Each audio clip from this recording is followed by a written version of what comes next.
up on today's episode of Technoid? If you have not seen my live stream or did not see my immediate reaction, by now you have probably figured it out. The iPhone SE is here and is finally available. I'm going to break down the details like I did in my live stream, but I'm going to make it nice and short, get straight to the point. And also I got some more information on the new HomePod that is supposedly coming with some cool features, hopefully. All that and more, so stay tuned.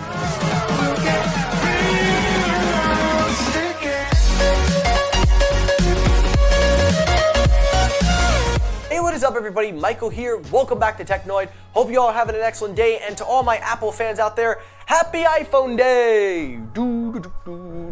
Oh, okay, you know what? Let's start the episode. So, story number one, let's kick it up. The main story of the day, iPhone SE. So now, as you guys have known, I have covered this extensively, following the reports from John, the Jern, the man, the beard of knowledge, and he has predicted it and it has come true. He is the best reliable source right now on the internet. I am giving him the title, and this is a big FU not only to the media that like to twist and turn the reports, but a big FU to them in a way where they try to think they know everything. So John, you deserve a big, well-deserved pat on the back for your reports, and also your sources too.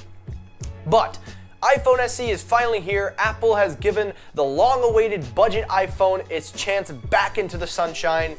And honestly, you know something? It's actually a lot more appealing now that I've looked back on it. So let me give you the breakdown. I'm gonna make it nice and quick. I'm not gonna bore you too much. I'm gonna give you everything you need to know. Starting up, it has a Retina HD display. Now the resolution is not known. It is said to be 1080p, but some are saying 720, but we will have to wait. It does support HDR10, so some people are suggesting 1080p, but now I'm reading reports of it being 720. We're gonna have to wait and see, and when they get full demos and full hands-on on the phone. That's one. Number two, it is packing an A13 Bionic chip. The latest, greatest CPU in the iPhone is in this budget one. Very, very nice, Apple. Good call. You get your premium flagship experience, you've got dual speakers, it retains the iPhone 8 design. Now a lot of people are complaining that it does not look big enough. Some people say it's too small, they want a bigger one. Have no worries, John already reported they're working on probably another bigger up version of that, but that's for next time. Back to the iPhone SE. It has a 12 megapixel camera in the back, and on the front is a 7 megapixel camera. It will have some of the features that the iPhone 11 has with night mode and a couple of other tweaks, but mainly nothing really surprising. But again, $399, that's really it. On top of that, you also get Apple's best software support, water and dust resistant, fast charging, and the price, as I said. Now it comes in three configurations, starting at $399 for 64 gigabytes, and you can spec it out to 256 at $550.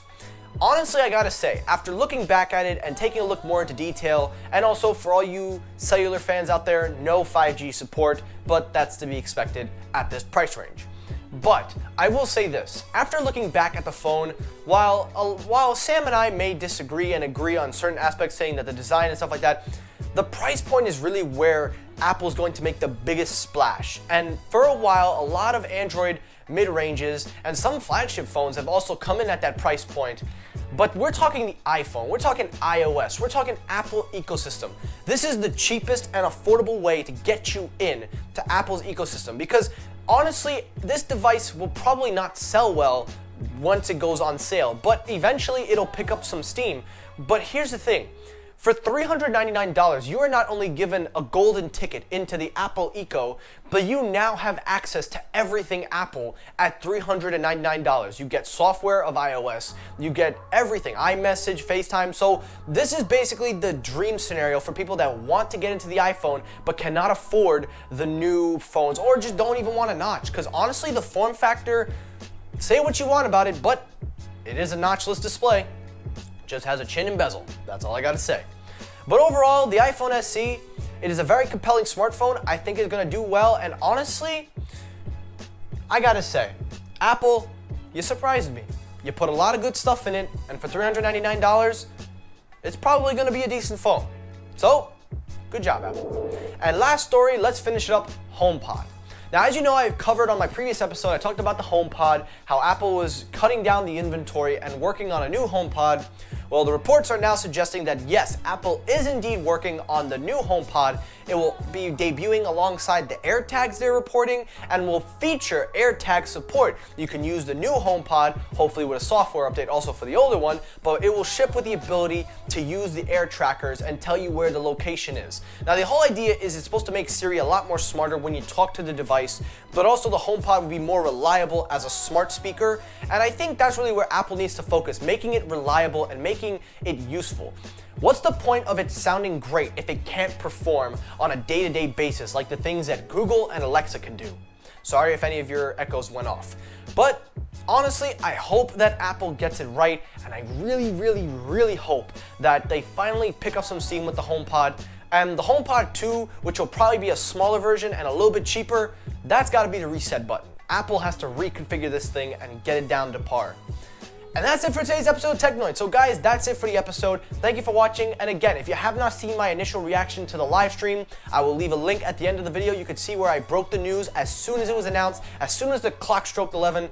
You can watch that after. But anyway, to new subscribers and to people coming on, thank you so much for watching. I hope you enjoyed the episode. If you did, hit the like button. If you disliked the video, hit the dislike button. That works as well. Helps circulate me on YouTube. As always, guys, thank you so much for watching, and peace!